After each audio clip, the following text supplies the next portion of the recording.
ஏமா ஏமா ஐயோ ஐயோ ஐயோ ஏமா ஐயோ What happened to you? ஐயோ ஐயோ அம்மா ஐயா யாராவது டாக்டர் இருக்காங்களா? இங்க யாரும் டாக்டர் கிடையாதும்மா. ஐயா உடம்புக்கு என்னம்மா? விஜய் விஜய் என்னாச்சு உங்களுக்கு? என்னாச்சு? அம்மா அம்மா அம்மா ஐயா ஏன் திடீர்னு மயக்கமாயிட்டாரு?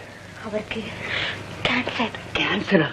அம்மா அம்மா அப்படின்னா இந்த நிலையில ஐயா காரை ஓட்டவே கூடாது. இன்னைக்கு ராத்திரி இங்க தங்கிட்டு காலையில புறப்பட்டு போங்க. அம்மா ஐயோ ஐயோ ஐயோ ஐயோ வந்து பயப்பட வேண்டாங்க, தைரியமா இருங்க. ஐயோ ஐயோ விஜய் அம்மா விஜய் பொறுக்க முடியலையே. என்னாச்சு விஜய்? நெஞ்செல்லாம் எரியுதே. ஐயோ ஐயோ அம்மா ஆமா ஆமா இங்கயா? இங்க இங்க இங்க அம்மா